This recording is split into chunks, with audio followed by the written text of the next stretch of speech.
नमस्कार, जय हिंद दोस्तों। स्वागत है आपका आपके अपने YouTube channel quick revision classes पर। आज के इस वीडियो में हम करने वाले हैं सामाजिक समस्या, बच्चों और महिलाओं से जुड़े मुद्दों से जुड़े हुए प्रश्न।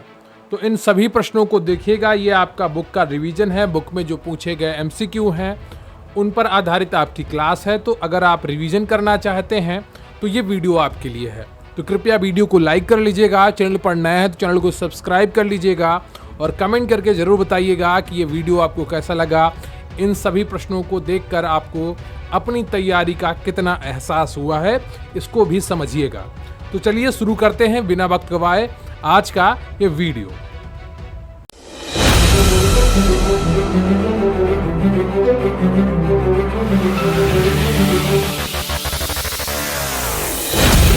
तो सबसे पहले बात करेंगे किसके अनुसार सामाजिक समस्या एक ऐसी दशा है जो चिंता, तनाव, संघर्ष या नैराश्य उत्पन्न करती है और आवश्यकताओं की पूर्ति में बाधा डालती है। बताइएगा।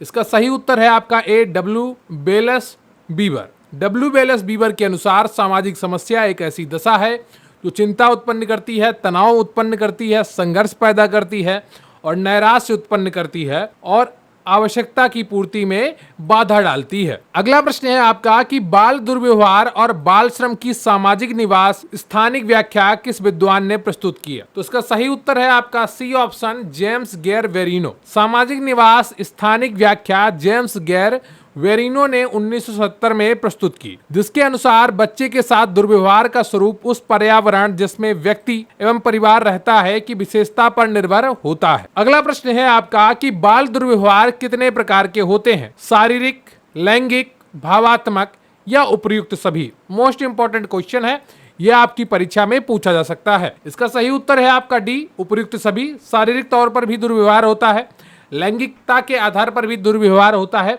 और भावात्मक आधार पर भी दुर्व्यवहार होता है बच्चों के साथ। क्लियर है आपको? बाल दुर्व्यवहार का प्रमुख कारण अधिकांशतः प्रौढ़ दुर्व्यवहार करने वालों माता पिता मालिक को अपने वातावरण में अनुकूल में असफलता या असमायोजन है। अगला प्रश्न है आपका कि राष्ट्रीय बाल श्रम परियोजना को किस वर्ष प्रारंभ किया गया? तो इसका सही उत्तर हो जाएगा आपका बी ऑप्शन, 1988। वर्ष 1988 में देश का उच्च बाल स्थानिकता वाले 9 जिलों में राष्ट्रीय बाल श्रम परियोजना को प्रारंभ किया गया था। इस योजना के द्वारा रोजगार से हटाए गए बच्चों के लिए विशिष्ट विद्यालयों के संचालन की परिकल्पना की गई थी। यद्यपि राष्ट्रीय बाल श्रम नीति को 14 अगस्त 1987 में कैबिनेट की मंजूरी मिल गई थी। क्लियर है आपको? तो ये चीजें आपको समझनी होंगी। अगला प्रश्न है आपका कि किस वर्ष बाल श्रम निषेध एवं विनियमन अधिनियम पारित किया गया? तो इसका सही उत्तर है आपका सी ऑप्शन, 1986 ईस्वी में गुरुपद स्वामी समिति की रिपोर्ट के अनुसार के आधार पर बाल श्रम निषेध एवं विनियमन अधिनियम को वर्ष 1986 में पारित किया गया था।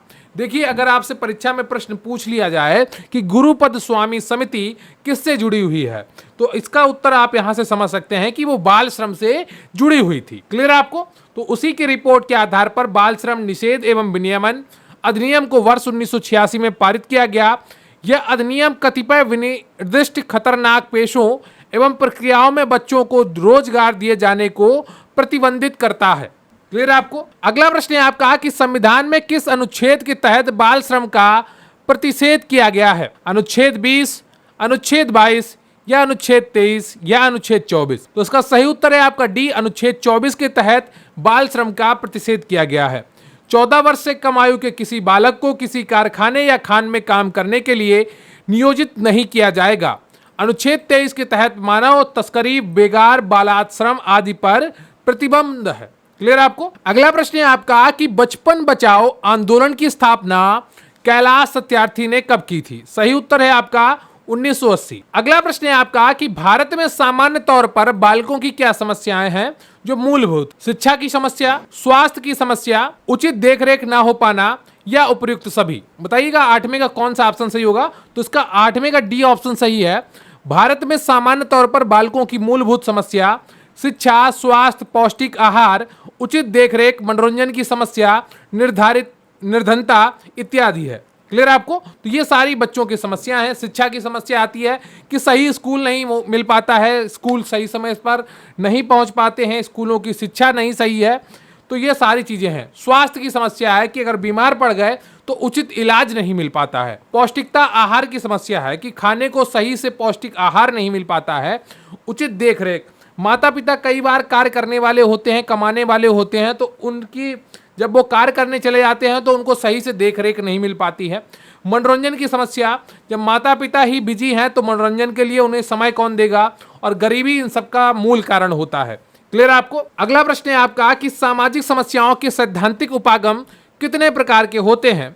तो 5 प्रकार के होते हैं। कौन कौन से होते हैं देख लेते हैं कि सामाजिक विघटन के उपागम, सांस्कृतिक विलंबना उपागम, मूल्य संघर्ष उपागम, वैयक्तिक विचलन उपागम और मानक शून्यता एनोमी उपागम। क्लियर आपको? अगला प्रश्न है आपका कि फूलर एवं मेयर्स ने कितनी प्रकार की सामाजिक समस्याएं बताई हैं? सही उत्तर है आपका बी, 3 प्रकार की। कितने प्रकार की?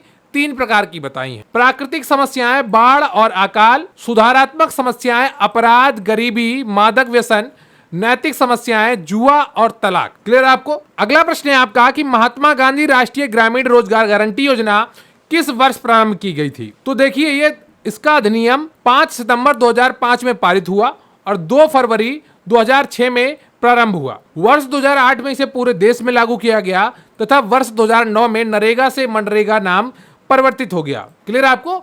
नेशनल रोजगार गारंटी, ठीक है, योजना। तो ये है नरेगा और उसको महात्मा गांधी आगे जोड़ दिया तो वो मनरेगा बन गया। क्लियर आपको? तो इसका सही उत्तर है आपका बी ऑप्शन, 2006 में ये प्रारंभ हुई थी। अगला प्रश्न है आपका कि राष्ट्रीय अनुसूचित जाति आयोग की स्थापना किस वर्ष की गई थी? तो इसका सही उत्तर है आपका ए ऑप्शन, 2004 में की गई थी। 1990 में राष्ट्रीय अनुसूचित जाति और जनजाति आयोग की स्थापना 65वें संविधान संशोधन अधिनियम के माध्यम से की गई। 89वें संविधान संशोधन अधिनियम 2003 के द्वारा वर्ष 2004 में राष्ट्रीय अनुसूचित जाति आयोग का गठन किया गया था। क्लियर आपको? अगला प्रश्न है आपका कि बच्चों के लिए एकीकृत बाल सुरक्षा योजना की शुरुआत किस वर्ष की गई थी? तो इसका सही उत्तर है आपका ए, 2009-10 में। क्लियर आपको? बच्चों के लिए एकीकृत बाल सुरक्षा योजना की शुरुआत वर्ष 2009-10 में की गई थी। इस योजना हेतु वित्तीयन केंद्र सरकार करती है।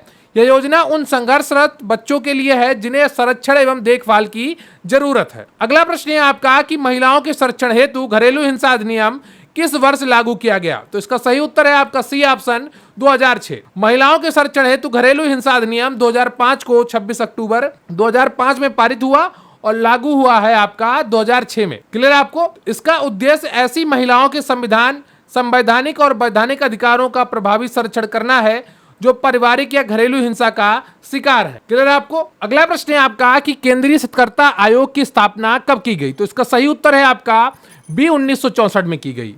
के संथानम समिति की सिफारिश के आधार पर भ्रष्टाचार निवारण, जांच, निरीक्षण, परामर्श हेतु केंद्रीय सतर्कता आयोग की स्थापना वर्ष 1964 ईस्वी में की गई। अगला प्रश्न है आपका कि महिला एवं बाल विकास मंत्रालय द्वारा किस वर्ष स्वाधार गृह योजना शुरू की गई थी? तो इसका सही उत्तर है आपका सी ऑप्शन, 2002। अगला प्रश्न है आपका कि इनमें से क्या बाल अपराध का एक कारण नहीं है? टूटे परिवार, भावात्मक अस्थिरता, मानसिक क्षीणता, सही सामाजिकरण। तो इसका सही उत्तर है आपका डी, सही सामाजिकरण बाल अपराध का एक कारण नहीं है। अगला प्रश्न है आपका कि भारतवर्ष में बाल अपराधी किस आयु के समूह में आते हैं? तो इसका सही उत्तर है आपका सी, 18 वर्ष के नीचे जो अपराधी होते हैं वो बाल अपराधी के रूप में गिने जाते हैं। लेकिन कुछ अपराधों में 16 वर्ष से नीचे के ही बाल अपराधी माने जाते हैं। जैसे जब निर्भया कांड हुआ था तो उसके बाद जो 18 वर्ष थी उम्र, बलात्कार के आरोपी को बालक ना मानने की, उसे घटाकर 16 वर्ष कर दी गई है।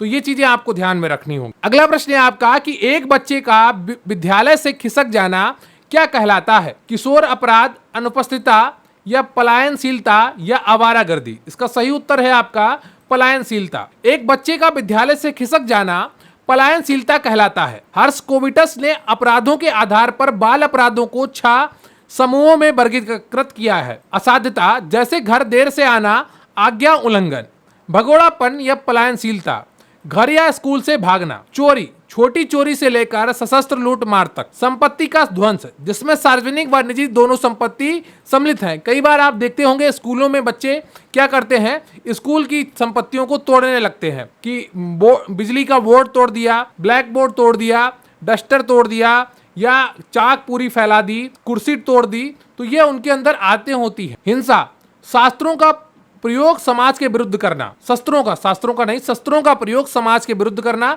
और यौन अपराध, समलैंगिक कामुकता से लेकर बलात्कार तक की आदतें होती हैं कुछ बच्चों में। क्लियर है आपको? अगला प्रश्न है आपका, परिवार के निम्न में से कौन से संबंधों का टूटना पारिवारिक विघटन का कारण बनता है?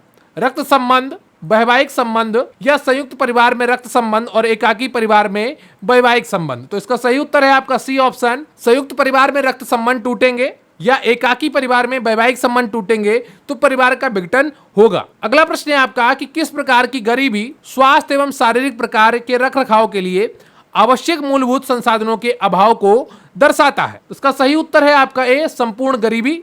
पिछली भी क्लासों में मैं आपको ये पढ़ा चुका हूं, तो उसको गंभीरता के साथ समझिए, बहुत ही इंपॉर्टेंट टॉपिक है गरीबी। और यहां से आपके प्रश्न बनेंगे कम से कम 2 से 3। स्वास्थ्य एवं शारीरिक प्रकार के रखरखाव के लिए आवश्यक मूलभूत संसाधनों का अभाव संपूर्ण गरीबी को दर्शाता है। संयुक्त राष्ट्र के अनुसार संपूर्ण गरीबी क्या है? भोजन, सुरक्षित पेयजल, स्वच्छता सुविधाओं, स्वास्थ्य, आश्रय, शिक्षा और सूचना सहित बुनियादी मानवीय जरूरतों के गंभीर अभाव की विशेषता वाली स्थिति है।